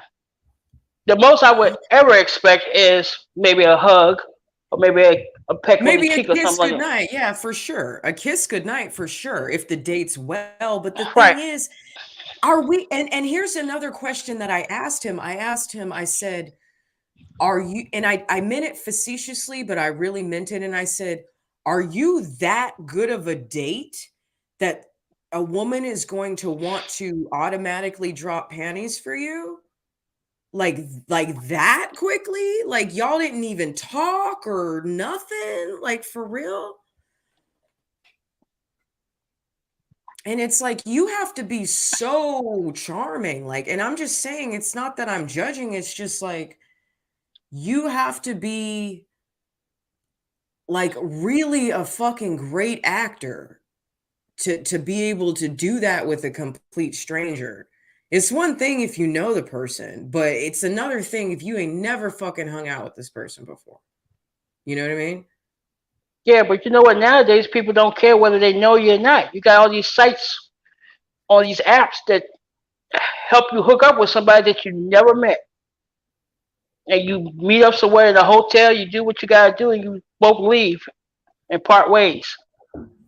Hey, Tackleberry. No, it's not him. It's not him. It's not him. That's not who it is. That's not who it is. But No, it's crazy. It's just crazy how all of that is just when have you listened to that video, The Demoralization of America? yeah, and I agree with most of it.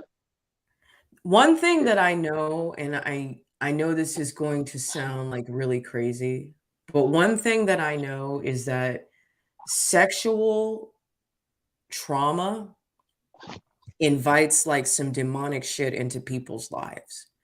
And it's something particular about sex that it has an attachment to like shame. And then it also has an attachment to like your social development, and your ability to talk to people and hang out with people and like chill with people and like connect with people, right? Yeah. It removes your ability to have intimacy, like real intimacy. You know what I mean? Mm-hmm. And that's what keeps people in such bondage. And I often think, that might be part of no.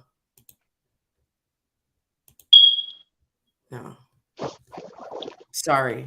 No.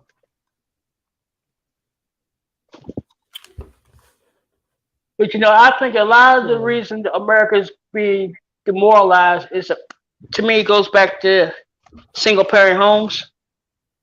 And when you have a single parent that's going to work and they have to leave their teenage daughter or their teenage son home alone, or you trust somebody to take care of your kids while you're gone, they may get molested. And that's just a real thing. And that's when how that shit starts. And then, like for me, hey, African American, how are you? But yeah, it's that bondage, and it really is hard to get out of. It takes a lot of years of just being able to even talk about it, and then it takes even more years of therapy to work through each one of those attacks or events or incidents that happen. So I haven't even like right now, the therapy that I've been in for the last probably 6 months is all grief related. All of it is grief related. I haven't even dove into the weird shit that happened when I was a kid. And I say weird shit because I'm trying to be vague, but weird stuff happened, like that's just what I'm going to say. And then it kind of makes you have weird relationships in your adult life, and that's something that I've learned the hard way, way too long. You know what I mean? But the great thing is you recognize you had something going on and you've gone to therapy to get help. Mm-hmm. I know in the Black community, we don't like to talk about getting mental health help or going to psychiatrists. It's like a taboo thing, but I'm really a proponent. If something's going on in your head that you need to talk about, and you need to go to therapy to help out. I'm a real proponent of that. I mean, I had to go to therapy.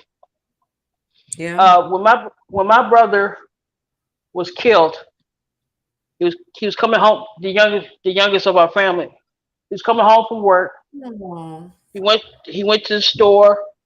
When he got back in his car, a guy blew his brains out. And I had to walk to the store to see my brother with his brains. I'm sorry to be so graphic, but his brains all over his front seat. That's traumatic.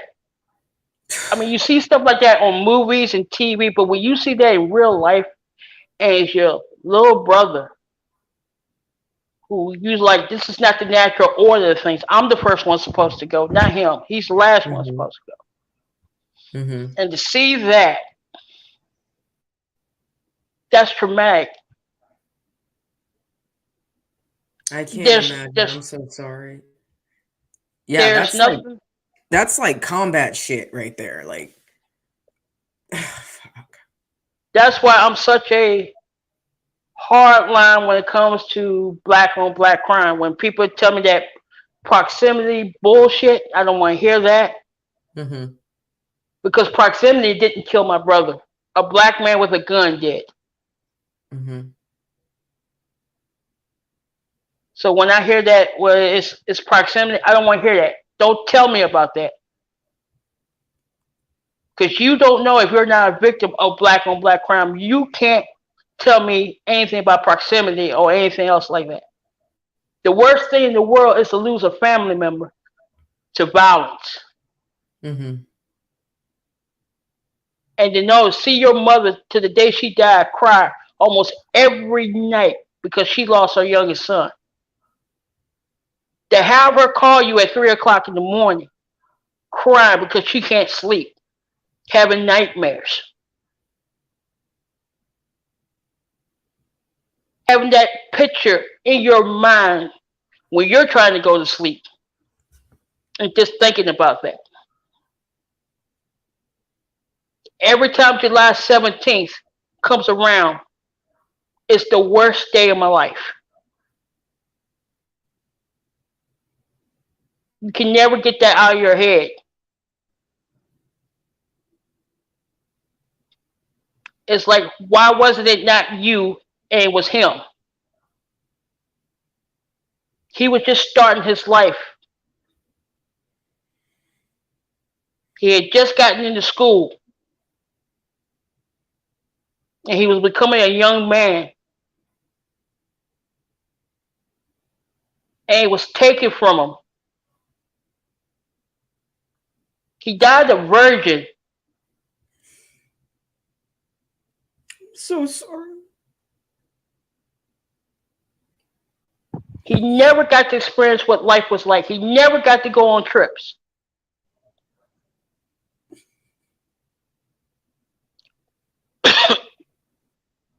We had plans, him and I, because I had bought him a ticket. We were going to Europe. That was my gift to him for getting into college and graduating. We never got to go.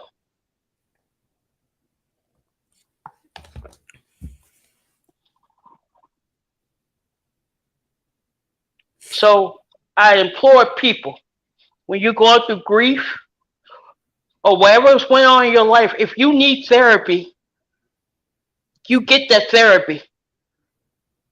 There's nothing shameful about it. I know.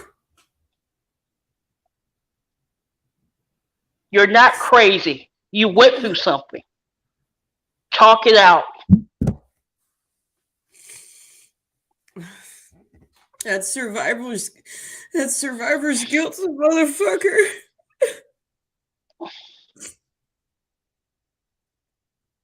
That's the worst part.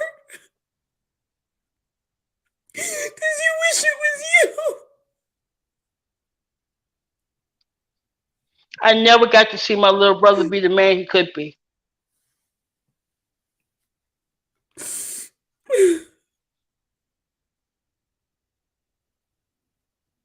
And I guess that's the reason why I'm so not emotional about things. Because I did all my crying when I buried him. Sorry I made you cry, but... No, it's okay.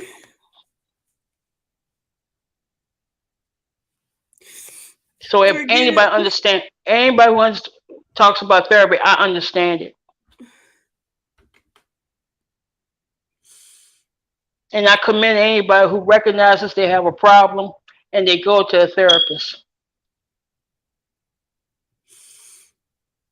It is. Don't let it eat you alive. No. Do not. Don't let it consume you.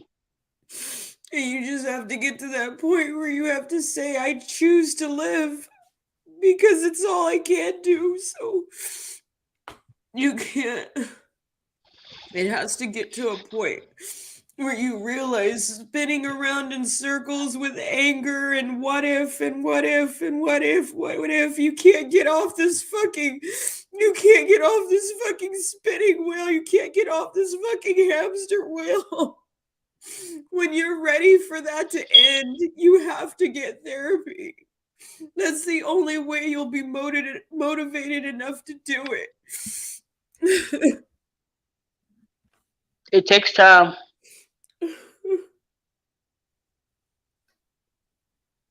But on the positive side, you will get through it after you went through it. Oh my God.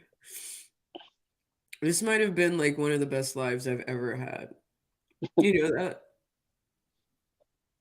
Well, You know I haven't cried online in a year. so now you're making me feel bad. No, it's okay. Well, the last time I cried. You know, I rarely even tell my story.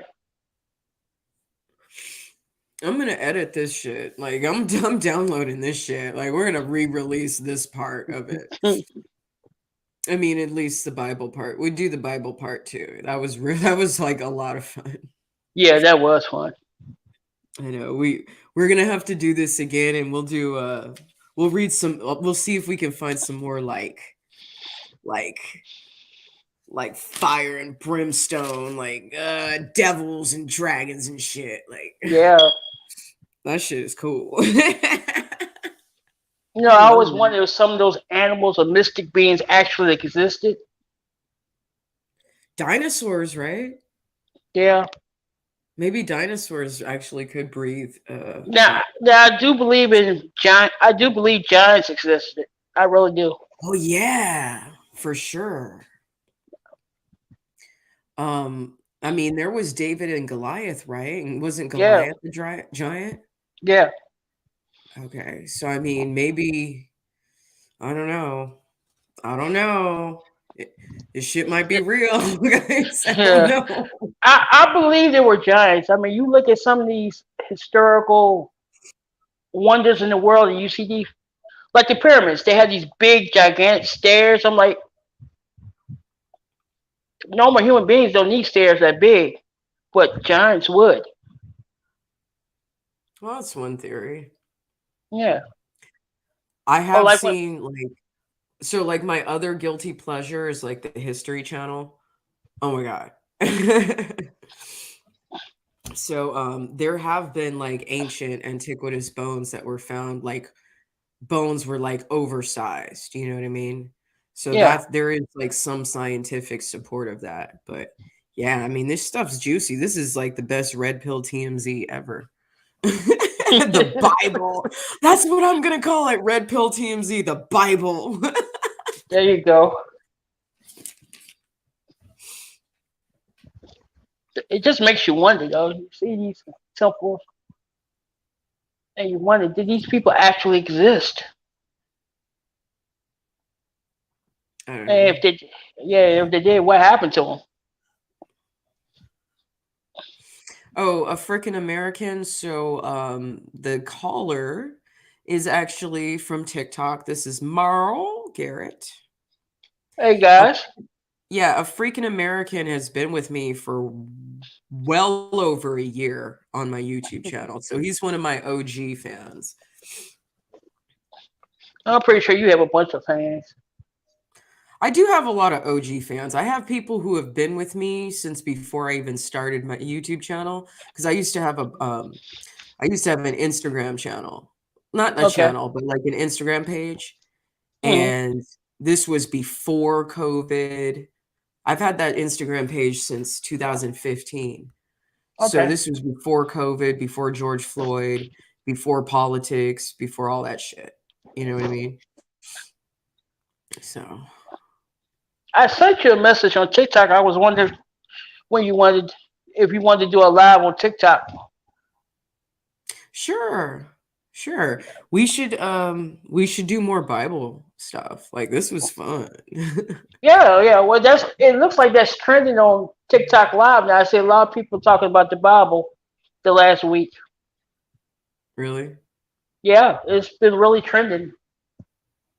Oh, then yeah, we should jump on it. We can do this tomorrow night if you want. I'll be getting off work at the same time. So if you Okay. want to do it's almost oh shit, it's almost 1 in the morning. Yeah, it's like almost 2 here. We've been on for so long. Oh, this is fun to me. It's relaxing. Yeah. It was relaxing. Yeah, this is relaxing to me. Well, I It's mean, just something on a more positive note, I actually read this today on TikTok in my live in the morning. mhm. So I'll just read it to you and then maybe we can both go to sleep. I hope I fall asleep soon. But now I'm all fucking wired, you know. But I did take the sleeping pills, so I should be good. I need it for the balance, you know what I mean? Because my brain is just gonna keep going and going and going if I don't take Mhm. those. Okay, so it says, Correct. I will sing unto the Lord as long as I live. I will sing praise to my God while I have my being. May my meditation be sweet to him, for I will be glad in the Lord. Let sinners be consumed from the earth, and let the wicked be no more. Bless the Lord, O my soul, praise the Lord.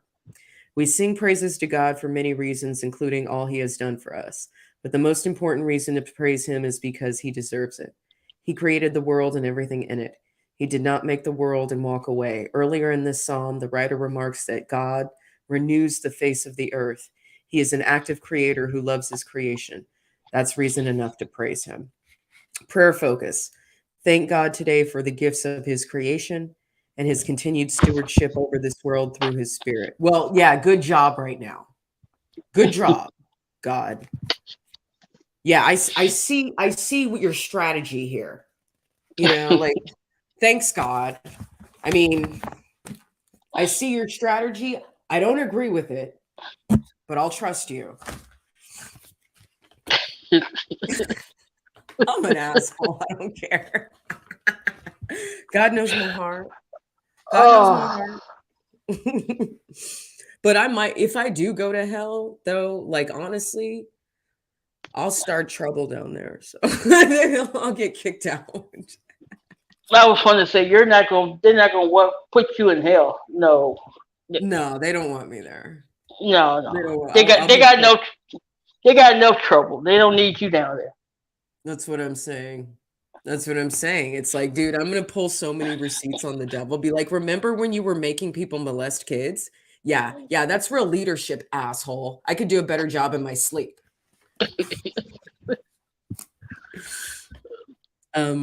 Express your gladness for the Lord through the privilege of being his child in his kingdom. So, and amen to that. Amen. All right, well, I'm going to end it over here. Okay. And I'm going to end it here on YouTube. Thanks for hanging out with me. I appreciate it. Maybe I really needed to hear what you had to say tonight. I feel like I needed you tonight. Well, this was so much fun for me. I'm always honored that you let me come on and speak with you. Oh, thank you. You know, Yeah, I let's do love. it again. I Let's love do your it work. tomorrow on TikTok. Okay. All right. A freaking American says that the devil would get G checked. You know, I actually would feel sorry for the devil if you went down there. I know. I know. I want to roast him, like literally Yeah. roast him.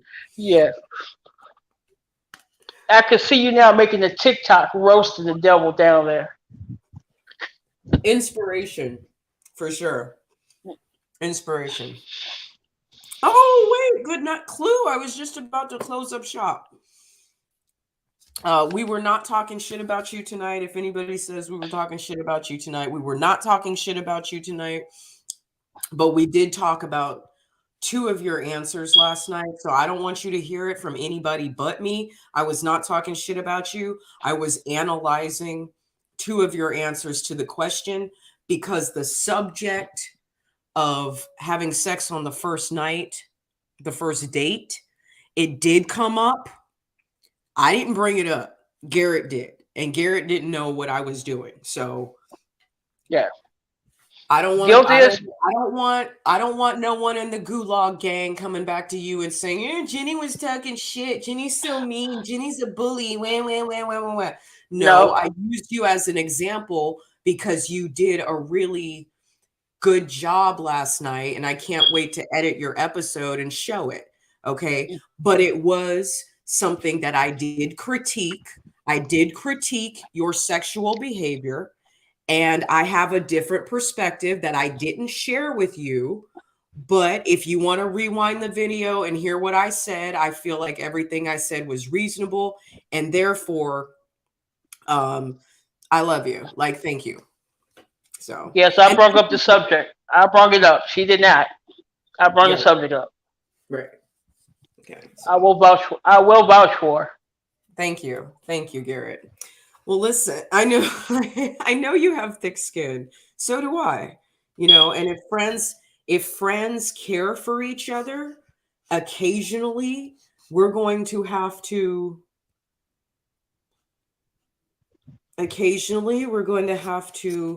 disagree, you know, and you and I, Clue is another one of my, Clue's been with me for what, maybe 8 months, 10 months.